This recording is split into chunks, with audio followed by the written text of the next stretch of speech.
आयुष्मान बाबा की, आयुष्मान बाबा की, आयुष्मान बाबा की,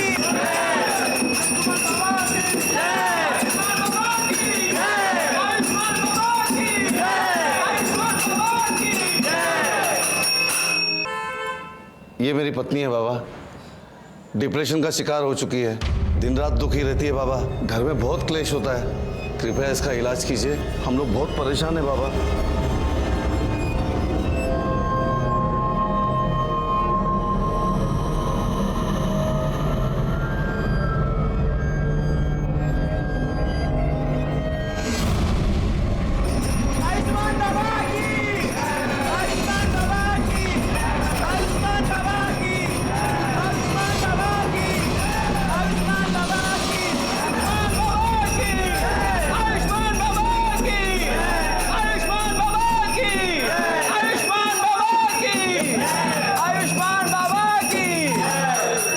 जा, ले जा अपनी पत्नी को घर, शीघ्र ही वह ठीक हो जाएगी।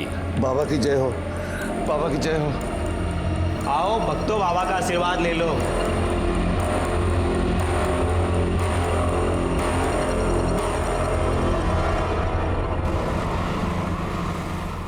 पानी आने एक गिलास। आंटी,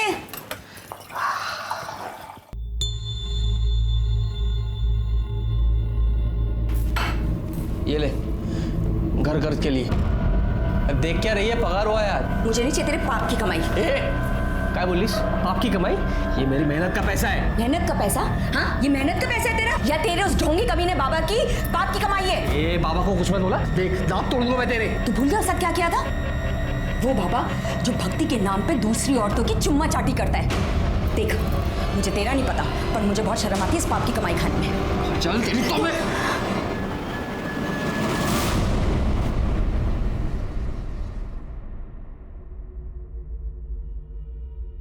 सुनिए, मुझे कुछ पैसे चाहिए थे। देखो साक्षी, तुम्हें अच्छी तरह से पता है मुझे इस तरह के ढोंगी बाबा और उनके चमत्कार पे बिल्कुल विश्वास नहीं है, और ऐसे काम के लिए मैं तुम्हें 1 रुपया भी नहीं दे सकता हूँ। तुम्हें हो या ना हो, पर मुझे है, और ये सब मैं रिया के लिए तो कर रही हूँ ना। देखो साक्षी, मेरी प्यारी रिया को ठीक करने के लिए किसी ढोंगी बाबा की कोई जरूरत नहीं है, और खबरदार तुम इसे किसी के पास लेकर गई ऐसे बाबा के पास।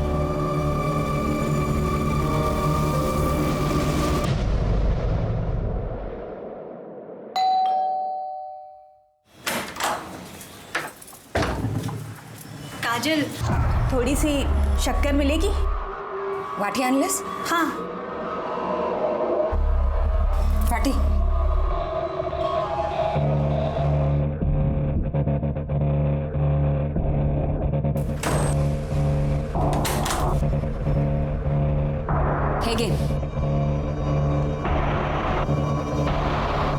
और कुछ भी चाहिए? Thank you.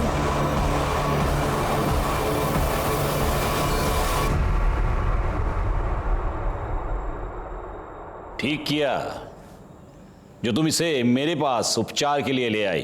बाबा, मेरी रिया चल तो सकेगी ना? अवश्य।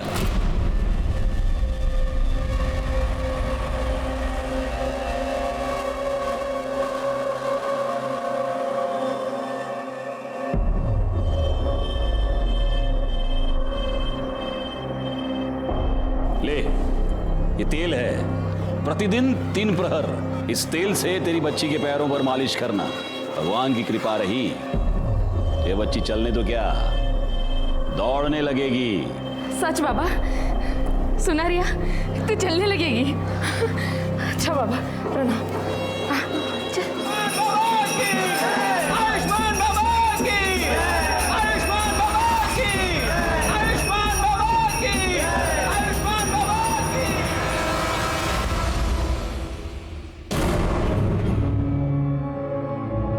रिया बेटा, बेटा क्या हुआ? बाप रे, क्या हो गया है लोगों को? इतने घटिया लोग भरे पड़े हैं ना, रेप पर रेप के केस आ रहे हैं। अब 60 साल के बुड्ढे ने एक 20 साल की लड़की का रेप कर दिया, बताओ। रिया, रिया बेटा, रिया बेटा क्या हुआ? क्या हुआ बेटा? रो के रो, क्या हुआ? बेटा मुझे बताओ, अरे किसी ने कुछ कहा क्या? मुझे बताओ ना, क्या हुआ? अरे भाई ये रो क्यों रही है? क्या हुआ इसे? क्या हुआ बेटा? बेटा मुझे बताओ क्या हुआ?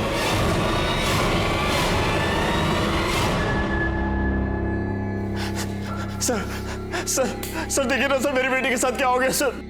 सर मेरी बेटी के साथ सर रेप हो गया है सर। आप प्लीज बैठिए और मुझे शांति से बताइए कि एग्जैक्टली क्या। सर मेरे मना करने के बाद भी ना मेरी बीवी साक्षी सर मेरी बेटी को ना उस ढोंगी बाबा के पास लेके जाती थी सर 6 महीने से। सर मैंने इसे मना भी किया था, लेकिन सर इसने मेरी एक बात नहीं सुनी सर। मैंने इसको बोला भी था सर। अरे एक मिनट, ये सब यहाँ नहीं चलेगा, ये पुलिस स्टेशन है। आप बैठिए प्लीज। मैडम आप बताइए क्या हुआ? सर रिया के पैर बहुत कमजोर है, सब कुछ करके देखे लेकिन कोई फर्क नहीं पड़ रहा था। तब मैंने बाबा के बारे में सुना, हम रिया को उनके पास लेकर गए। बाबा ने इसकी नब्ज देखी और कहा कि ये ठीक हो सकती है। बाबा ने मुझे एक तेल दिया और कहा कि मैं उससे रिया के पैरों की मालिश कर, लेकिन उससे भी कोई फर्क नहीं पड़ रहा था। मैंने बाबा को बताया तो उन्होंने कहा कि शायद मैं ठीक से मालिश नहीं कर रही हूँ, मैं रिया को उनके पास लेकर जाऊँ, वो मुझे सही तरीका बताएंगे। पहले तो मैं डर गई कि कोई अनजान आदमी मेरी बेटी के पैरों को हाथ लगाएगा। मेनका। जी बाबा। मेरी आंखों पर पट्टी बांधो।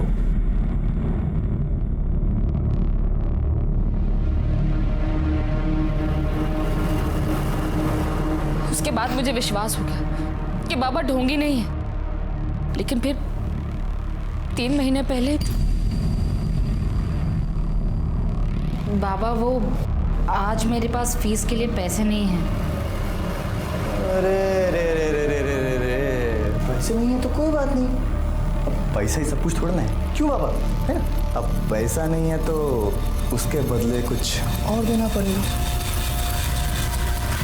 अलग चीज मतलब उसके बाद मैं तेल लेने के लिए अकेले आश्रम गई। वहां पर उन्होंने मुझे वेटिंग रूम में बैठने को बोला।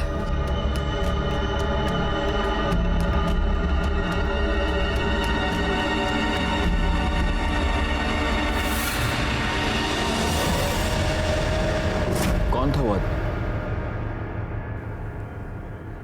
पता नहीं सर, लेकिन जब होश आया तो देखा कि मेरे कपड़े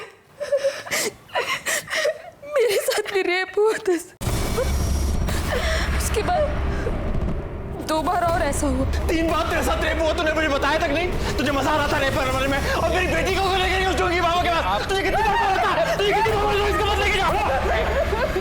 1 मिनट अभी आप बैठेंगे प्लीज, वरना मुझे आपको बाहर निकालना पड़ेगा। रिया में इंप्रूवमेंट दिख रही थी।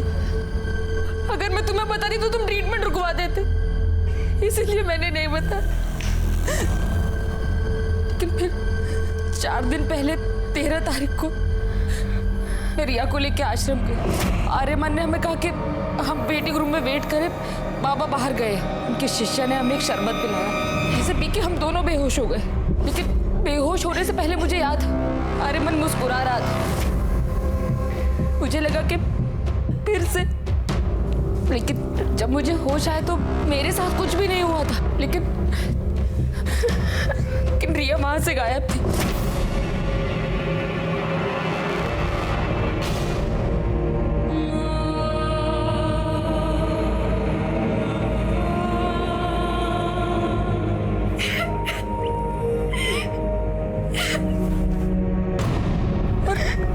रिया मुझे ट्रीटमेंट रूम में मिली। मैंने आर्यमन से पूछा कि उसने ऐसा क्यों किया, तो उसने कहा कि उसने तो रिया को हाथ तक नहीं लगाया। लेकिन मैं जानती हूँ सर कि आर्यमन ने मेरे रिया के साथ रेप।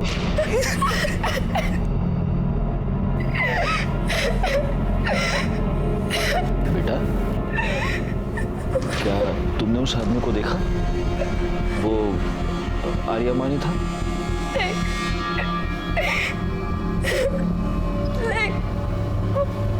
आर्यमन नहीं, आयुष्मान बाबा थे। मुझे याद है बेहोश होने से पहले जो आदमी मेरी तरफ आ रहा था, उसे वही चोला पहना था जो आयुष्मान बाबा पहनते। इंस्पेक्टर सर प्लीज उस बाबा और उसके बेटे को अरेस्ट कर लीजिए प्लीज। प्लीज सर हमें न्याय दिलवा दीजिए प्लीज सर। कामनी मैडम, बच्ची को मेडिकल एग्जामिनेशन के लिए ले जाइए, आप भी जा सकते हैं।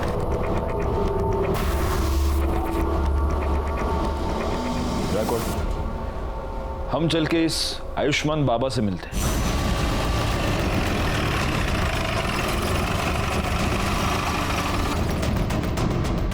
साक्षी हम पर ऐसे आरोप कैसे कर सकती है अपने बाबा के बारे में? देखिए, आपको जो कुछ भी कहना है आप पुलिस स्टेशन चलकर कहिए। चलिए।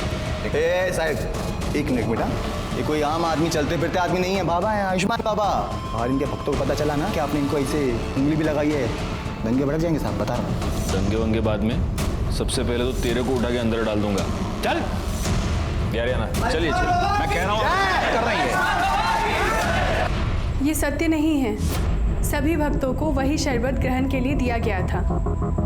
उनमें से किसी को कोई समस्या नहीं हुई। आप चाहे तो दूसरे भक्तों से पूछ सकते हैं। बाबा 13 तारीख को आश्रम में थे ही नहीं, वो एक भक्त के यहाँ आमंत्रित थे।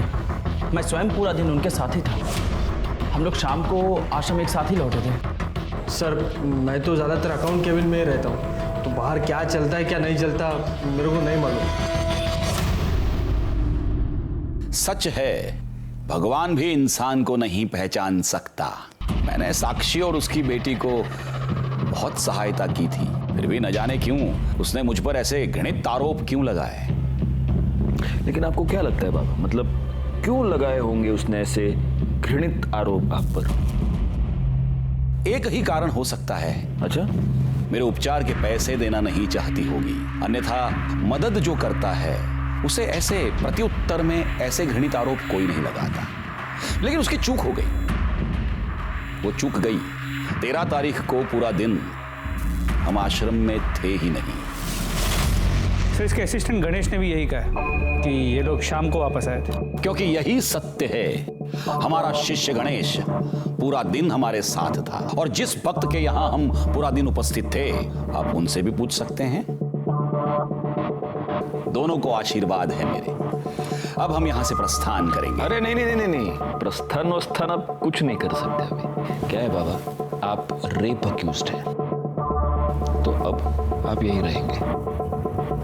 रिकॉर्ड, बाबा को उनकी कुटिया दिखा दो। अब अगले कुछ दिन तक भजन पूजन कीर्तन फिरतन वहीं पे ले जाओ। चलिए। देखिए ये गलत है। लड़की के कंप्लेन के बाद आयुष्मान बाबा को पुलिस ने रेप के केस में अरेस्ट कर लिया है। अभी भी तुझे लगता है कि तेरा बाबा ढोंगी नहीं है? काजल चुप बैठ। मैं बाबा को बहुत पहले से जानता हूँ, वो ऐसा कर ही नहीं सकते।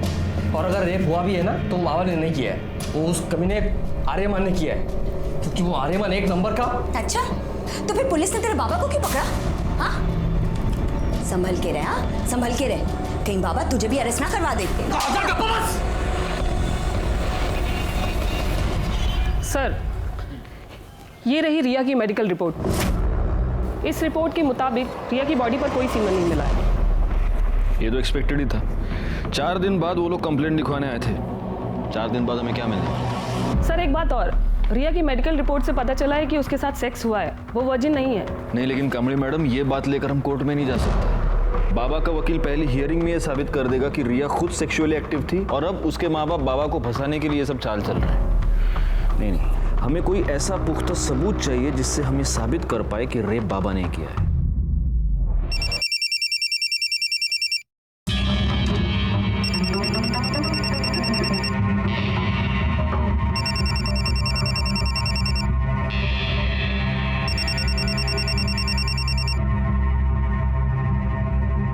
हेलो, तेरी हिम्मत कैसे हुई बाबा के खिलाफ कंप्लेंट लिखवाने की? भूल गई बाबा कौन है? या तो कंप्लेंट वापस ले, वरना हम तुझे और तेरी बेटी को छोड़ेंगे नहीं।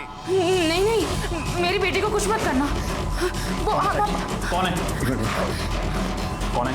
कौन है? कौन बोल रहा है? हिम्मत है तो सामने आके बात कर। अरे फोन पे क्या धमकी दे रहा है? आ सामने। हेलो हेलो, काट दिया। जो भी ऐसे छोड़ूंगा। कहाँ जा रहे हो? अरे पुलिस को इन्फॉर्म करने जा रहा। नहीं, उसने धमकी दी है। साक्षी, तुम अब भी नहीं समझ रही हो, हमें पुलिस को इन्फॉर्म करना पड़ेगा। ये सब बंद होना चाहिए। नहीं, आप मेरी बात सुनिए ना। साक्षी प्लीज, देखिए मेरी बात सुनिए प्लीज साक्षी।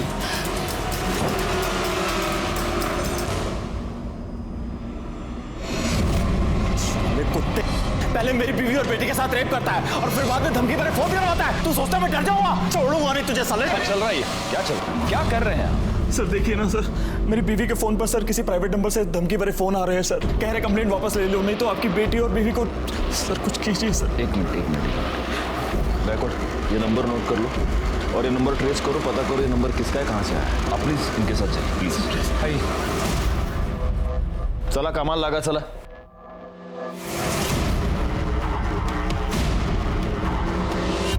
सर आयुष्मान बाबा को बेल मिल गई है।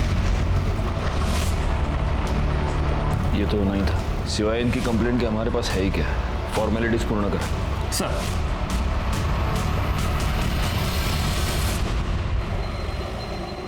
रिया, भाई साहब आपने रिया को कहीं देखा क्या? नहीं। रिया को कहीं देखा क्या? नहीं। वॉचमैन भैया, रिया को कहीं देखा क्या? साक्षी क्या हुआ? भाभी वो रिया ना नीचे वॉक करने के लिए आई थी। मैंने पूरा कंपाउंड देख लिया, कहीं मिल नहीं रही है। अरे इधर ही किधर होगी ना। क्या हुआ साक्षी? इतना घबराई क्यों? रिया कहीं मिल नहीं रही है प्रेमी। उसने उसे किडनैप कर लिया। उसने कहा था कि वो हम लोगों को नहीं छोड़ेगा। और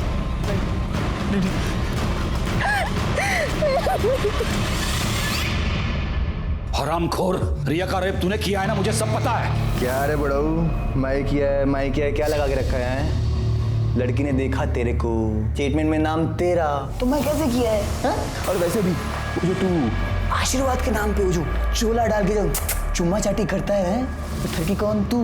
तो रेपिस्ट कौन? तू, मैं नहीं, समझा? बकवास बंद कर, मुझे सब पता है। बाबा को मिर्ची लगी रे बाबा को मिर्ची। लेकिन क्या करे, मैं देखा रे तेरे को उस दिन आश्रम आते हुए। झूठ बोल रहा है तू।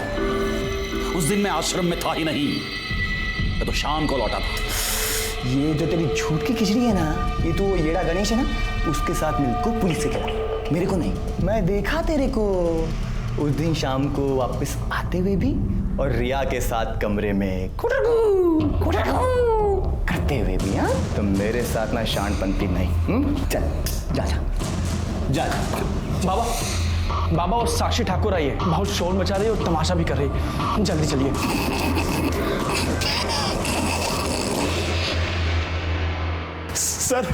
सर हमारी बेटी रिया गायब हो गई है सर उसे बचा लीजिए सर। उन्हीं लोगों ने सर किया है ये सब। लेकिन कब से गायब है वो? सर वो शाम को 5 बजे रोज की तरह नीचे वॉक करने गई थी। अपना फोन भी घर पर भूल गई। जब 6 बजे तक घर नहीं आया तो मैं नीचे दिखने के लिए गई। पूरी बिल्डिंग, पूरा कंपाउंड, सब जगह दिख लिया, लेकिन रिया कहीं नहीं मिली। सर उस बाबा ने ये किडनैप किया है सर मेरी बेटी को बचा लीजिए सर। देखिए आप निश्चिंत रहिए, हम जरूर रिया को ढूंढ निकालेंगे।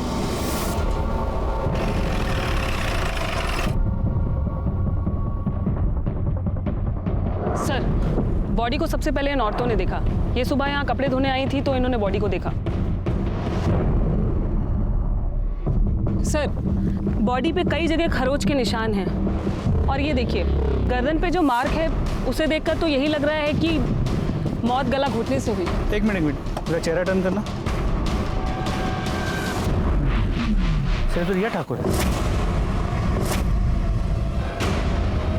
देखिए आसपास जरा चेक कीजिए, कोई क्लू मिलता है क्या? सर ये तो बैसाखी मुझे वहां पे मिली। कामे मैडम। सर फॉरेंसिक टीम को बुलाइए और बॉडी को पोस्टमार्टम के लिए भेज दीजिए। Okay sir. अब इस बाबा का टाइम आ गया है।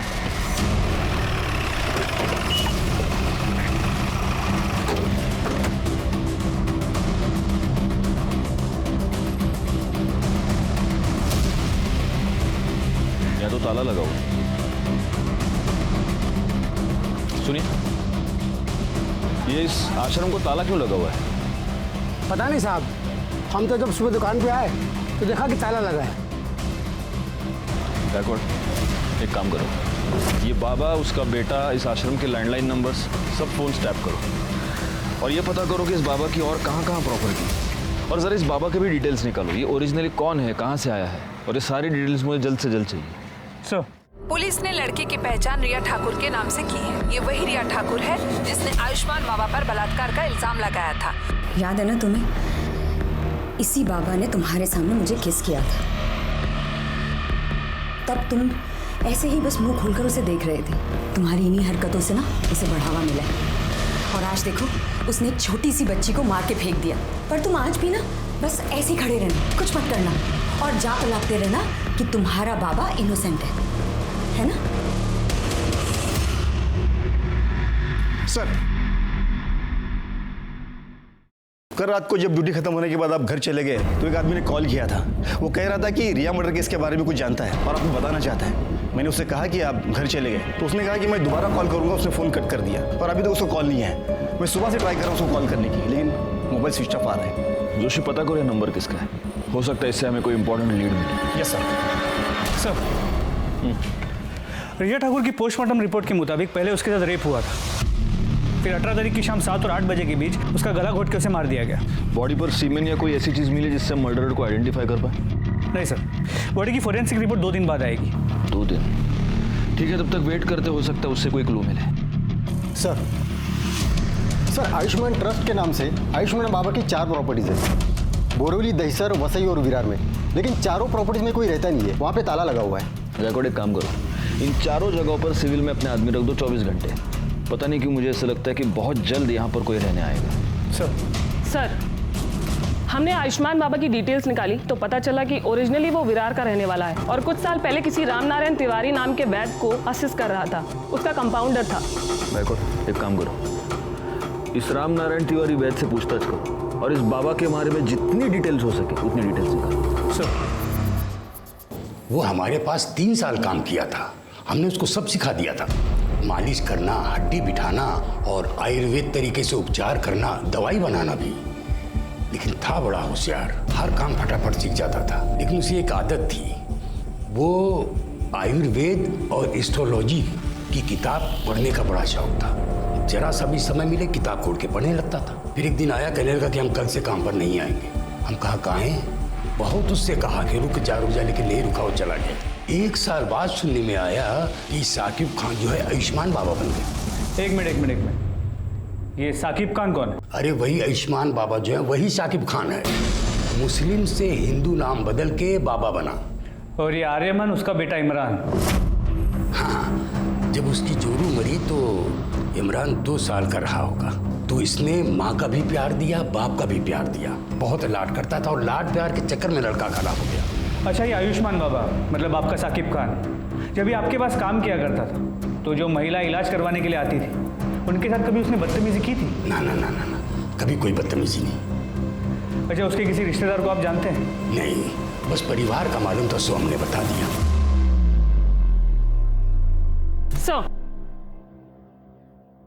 साक्षी ठाकुर को जिस प्राइवेट नंबर से थर्ड कॉल आ रहे हैं वो पिछले 24 घंटे में अलग अलग लोकेशन पर ऑन ऑफ हो रहा है। आपने ट्राई करके देखा? हाँ सर, हमने कई बार ट्राई किया पर हर बार ऑफ बता रहा है। और सर एक बात और, ये नंबर सूरज यादव के नाम पर रजिस्टर्ड है।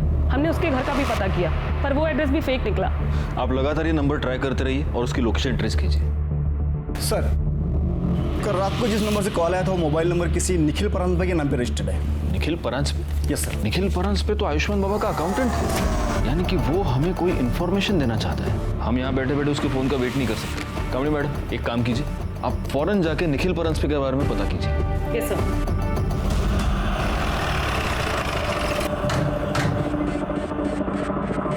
क्या आप बता सकती हैं कि काजल और निखिल कहाँ गए हैं? हाँ मैडम, कल शाम को करीब 8 बजे मैंने काजल और निखिल दोनों को एक साथ जाते देखा। मैं तो खुद हैरान थी कि दोनों एक साथ कहाँ जा रहे हैं। मतलब 24 घंटे लड़ाई झगड़ा करते रहते हैं। किस बात पे? अब ये तो नहीं पता मैडम। एक बार मैंने काजल से पूछने की कोशिश की थी तो उसने मुझे कुछ नहीं बताया, लेकिन हाँ, उसका वो हीरो है ना, उसको जरूर बताया होगा। हीरो? कौन हीरो? अब ये तो ज़्यादा तो मुझे कुछ नहीं पता, लेकिन हाँ, कुछ हफ्तों पहले जब मैं मार्केट से घर वापस आ रही थी तब मैंने देखा कि वो काजल का बॉयफ्रेंड था।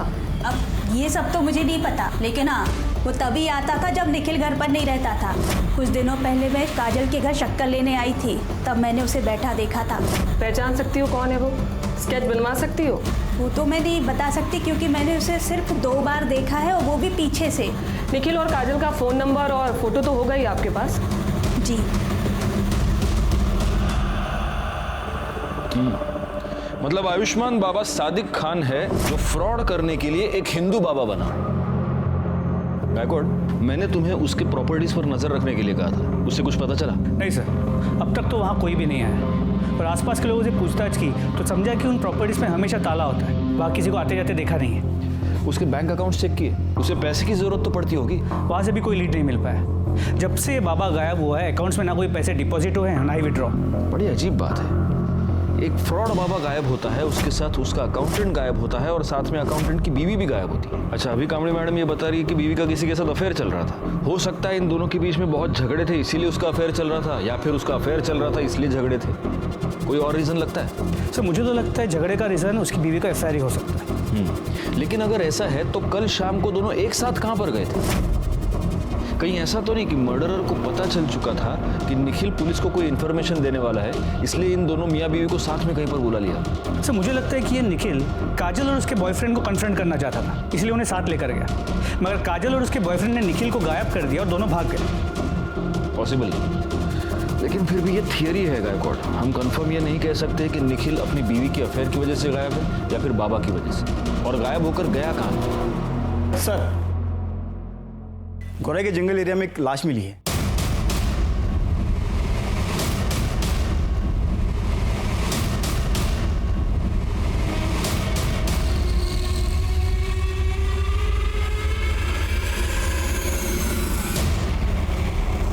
सर, ये बॉडी तो काजल ब्रांच पे की है। व्हाट? Yes sir. सर, जिस तरह साड़ी को लपेटा गया है उसे देखकर तो यही लग रहा है कि मर्डर से पहले रेप हुआ है। जरा ठीक से चेक कीजिए। Yes sir.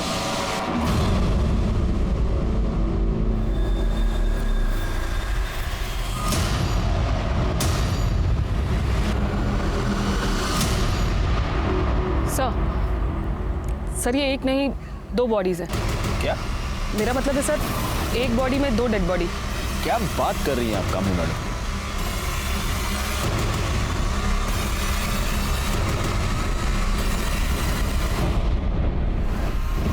बॉडी का निचला हिस्सा किसी आदमी का है और ऊपर का हिस्सा औरत का। या तो ये निखिल हो सकता है या फिर काजल का बॉयफ्रेंड। ये हो सकता है कि निखिल ने काजल को और उसके बॉयफ्रेंड का मर्डर करके उन दोनों की लाश को ऐसे इस तरह से सिल दिया होगा। पर सर, बॉडी को कोई इस तरह स्टिच क्यों करेगा? हो सकता है वो ये स्टेटमेंट करना चाहता हो कि तुम दोनों का अफेयर था, तुम दोनों एक साथ आना चाहते थे, लो मैंने तुमको मार के एक कर दी। निखिल तो साइको लग रहा है। बिल्कुल है, लेकिन ये सब तब तक एक थियरी है जब तक हमें ये पता नहीं चलता कि ये बॉडी का निचला हिस्सा आखिर किसका है।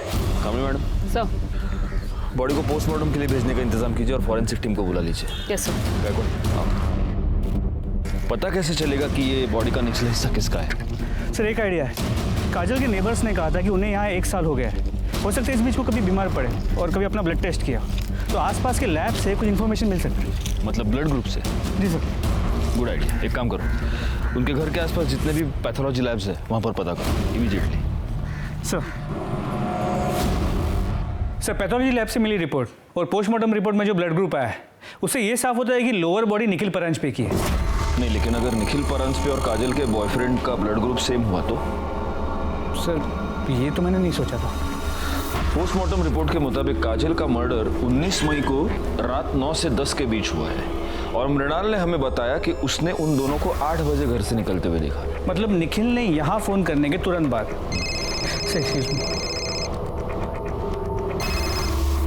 हेलो, ठीक है सर। गोरे के डंपिंग ग्राउंड के पास 2 आधी कटी हुई डेड बॉडीज मिली।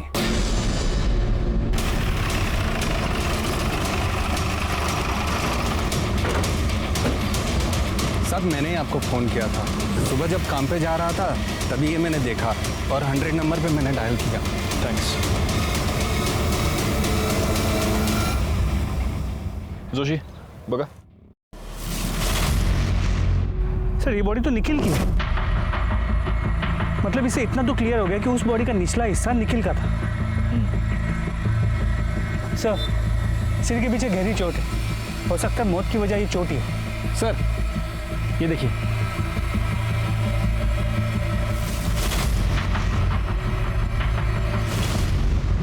गायकवाड़, अपनी फॉरेंसिक टीम को बुलाओ और उनसे कहना कि इस बार मुझे रिपोर्ट जल्द से जल्द चाहिए। सर।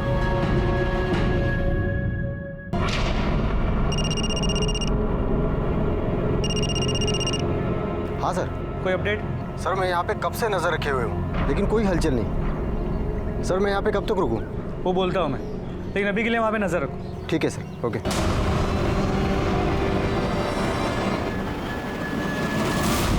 हे शिंदे ना होते सर। गायकवाड, आयुष्मान बाबा आणि त्याच्या मुलाबद्दल काय कळलं का? नहीं सर, पण लवकरच समझे। और सर ये निखिल की पोस्टमार्टम रिपोर्ट, इसके मुताबिक उसकी मौत 19 मई की रात 9 और 10 के बीच हुई है और मौत की वजह सर पे रॉड जैसी किसी चीज से वार किया जाना है। इसका मतलब सिर्फ घर से निकलते वक्त ही नहीं बल्कि मर्डर के वक्त भी ये दोनों मियाँ बीवी एक दूसरे के साथ ही। गायकवाड एक काम करो, हमें जहाँ पर ये दोनों सिली हुई बॉडीज मिली पता करो कि मर्डर के टाइम पे वहाँ आसपास कितने मोबाइल नंबर एक्टिव थे और उन नंबर्स को बाबा, उसके बेटे और बाकी के असिस्टेंट के नंबर के साथ मैच करके देखो। सर,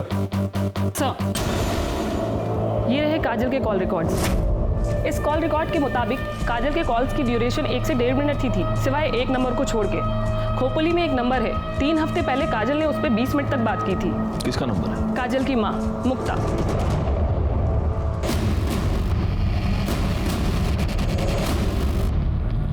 बड़ी अभागन थी मेरी काजल, तिच्या नशिबात सुखच नव्हतं। हम जब पालघर के पास नांदोर गांव में रहते थे तब काजल दूसरे बिरादरी के लड़के के साथ भाग गई। पूरे गांव ने हमें बेदखल कर दिया। हम लोग दर दर भटकने लगे, कभी यहाँ गावात कभी त्या गावात। अभी 1 महीना पहले नवीन को यहाँ काम मिला। 3 हफ्ते पहले आपकी काजल से बात हुई थी? हो सर, 1 महीने पहले की बात है सर। मेरी जानने वाली को मुंबई में काजल बाजार में टकरा गई। उसने मुझे फोन किया, काजल ठीक है, और उसने काजल का नंबर दिया। मैंने सोचा मैं उससे बात नहीं करूंगी, क्या करूं, माँ हूं ना। मैंने उसे फोन किया, बड़ी खुश लग रही थी वो फोन पर। उसने कहा कि वो मुझसे मिलने आने वाली है, पर नहीं, वो नहीं आई। उस निखिल के घर वालों ने मारा है साहब मेरी ताई को। साहब हमारी ताई उसे कभी पसंद नहीं थी, हम लोग अलग बिरादरी के ना, इसीलिए।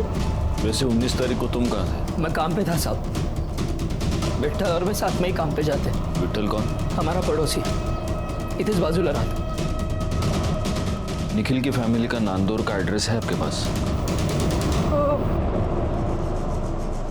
ठीक है सर, विट्ठल ने कंफर्म किया है 19 मई को नवीन उसके साथ सुबह से शाम तक गोडाउन में ही था। एक काम करते, निखिल के घर चलकर पता करते कि इस नवीन की बात में कितनी सच्चाई है। मैंने कितनी बार निखिल को समझाया था कि काजल तेरे लिए ठीक नहीं है, फिर भी उसने मेरी एक बात नहीं मानी। इसलिए तुमने उन दोनों का पता लगाया, उनका मर्डर किया और अपना बदला पूरा किया। क्या बात कर रहे हो साहब? मैंने खुद उन दोनों की शादी करवाई थी। बिरादरी में रहने के लिए नाटक किया था कि वो दोनों गांव से भाग गए। दरअसल मुझे पहले से ही पता था कि वो दोनों मुंबई में कहाँ रहते हैं, क्योंकि वो घर मैंने ही भाड़े पे लेके दिया था उन्हें। हर दूसरे दिन मेरी निखिल से बात होती थी। फिर मैं अपने बेटे और बहू को क्यों मारूंगा? फिर एक बार हम डेड एंड पर आकर पहुंच चुके थे। हालांकि फॉरेंसिक रिपोर्ट से यह पता चला था कि रिया के नाखून में किसी के स्किन फ्रैगमेंट्स पाए गए थे, लेकिन वो स्किन फ्रैगमेंट्स किसके थे ये पता लगाने का कोई भी तरीका हमारे पास नहीं था। दूसरी तरफ हमारी ये थियरी थी कि काजल और निखिल का मर्डर या तो काजल के लवर ने किया है या आयुष्मान बाबा ने। काजल और निखिल के मर्डर स्पॉट पर एक्टिव नंबर्स का हम इंतजार कर रहे थे और हमें इंतजार था सूरज यादव का भी, जिसे ट्रेस करना काफ़ी मुश्किल हो रहा था क्योंकि उसका मोबाइल नंबर लगातार ऑन ऑफ हो रहा है। ऐसे में आयुष्मान बाबा के प्रॉपर्टीज़ पर नज़र रखने का हमारा प्लान कामयाब हो गया जब हमें यह पता चला कि उसकी वसई की प्रॉपर्टी पर कोई आया है।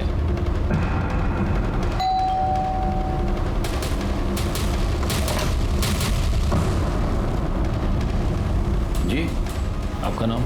माजिद खान। सादिक खान को जानते हैं? हाँ, वो हमारे फूफी के लड़के हैं, हमारे बड़े भाईजान हैं। बड़े ताज्जुब की बात है माजिद साहब, आपकी आवाज़ आपके फूफी के लड़के से बहुत मिलती जुलती है। देखिए, आप हमें खामखा परेशान कर रहे हैं। हमारे बड़े भाईजान का उन्होंने जो किया है उससे हमारा कोई वास्ता नहीं है। गायकवाड,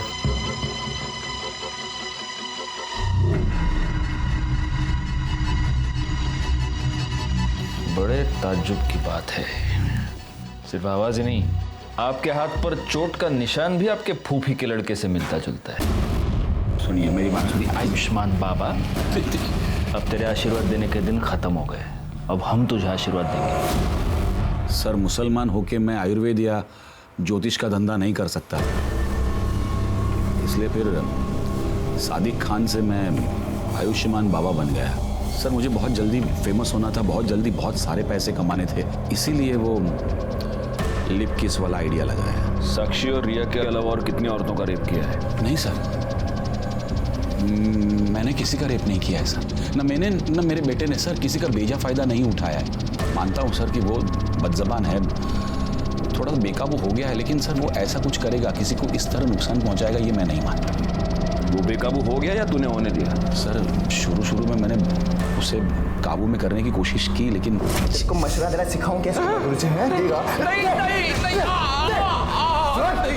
आज के बाद अगर मेरे को मशवरा दिया ना जबरन, तो साले पूरी दुनिया को बता देगा मैं कि तू कोई बाबा नहीं है रे, तू मुसलमान है क्या?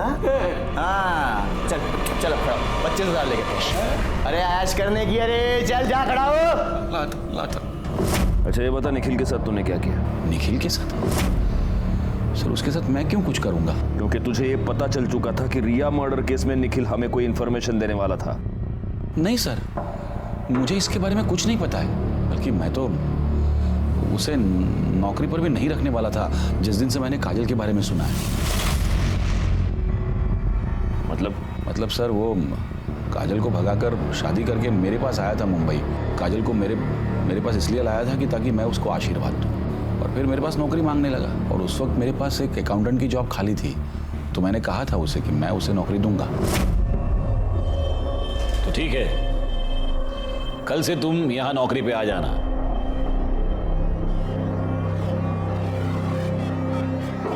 मेरी बीवी है।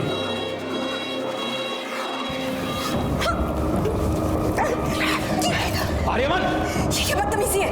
ये क्या कर रहे हो तुम? क्यों चिल्ला रहा है?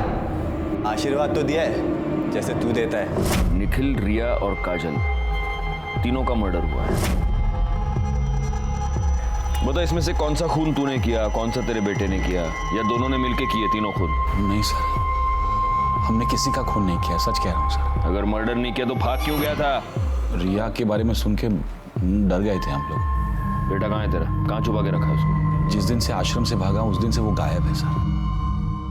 गायकवाड़, इसका डीएनए टेस्टिंग कराओ। रिया के नाखून में जो स्किन का फ्रैगमेंट मिला उससे मैच करके देखो। आयुष्मान बाबा आखिर तक यही कहता रहा कि वो निर्दोष है, और हमारे पास भी उसके खिलाफ कोई भी पुख्ता सबूत नहीं था। हम उसके डीएनए टेस्ट के रिजल्ट का इंतजार कर रहे थे। आर्यमान अभी तक गायब था। ऐसे में हमारे पास उन फोन नंबर्स की लिस्ट आई जो 19 मई को रात 9 से 10 के बीच निखिल और काजल के मर्डर स्पॉट पे एक्टिव थे। वो 3 नंबर्स थे, और उन 3 नंबर्स में से एक नंबर के बारे में हमें पहले से ही पता था।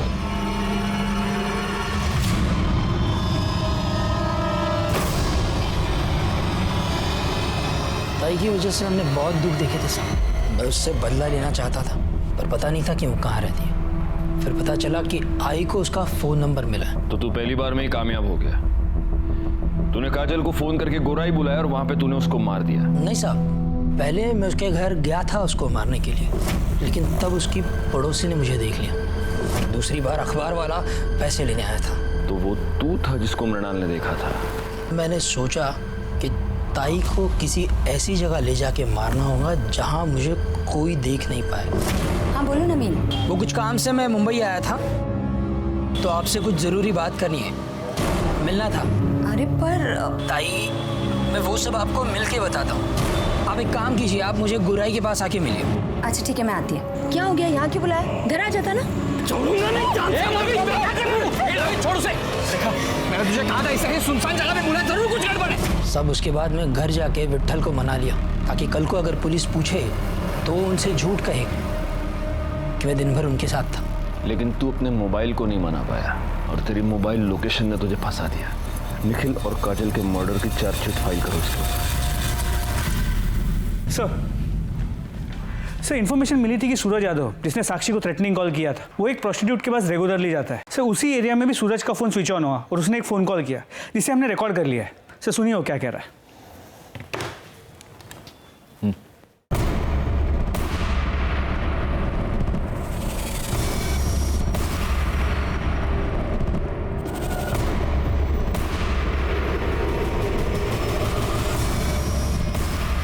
एक मिनट गायकवाड़, इसका नाम सूरज यादव है ना? तो ये इस तरह से हिंदी क्यों बोल रहा है?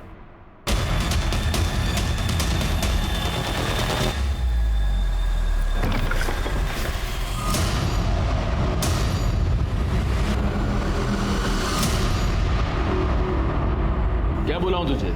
आर्यमान, इमरान या फिर सूरज यादव?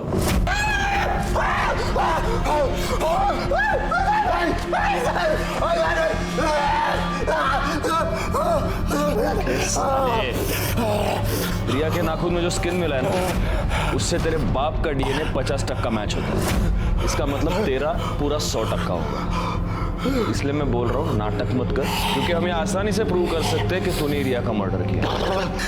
और साहब, साक्षी और रिया का रेप नहीं किया है साहब। अब्बू का चोला अपने ऊपर डाल लिया था कि कहीं बीच में थोड़ा बहुत भी होश आए तो लगे कि अब्बू ने गलत काम किया है। मर्डर क्यों किया रिया का? मैं बस कंप्लेंट वापस करवाना चाहता था साहब, पर वो रिया का बाप है ना, फोन पे बहुत अकड़ रहा था साहब, बहुत उल्टा सीधा बोला मेरे को, दिमाग पूरा चला आ गया था मेरा।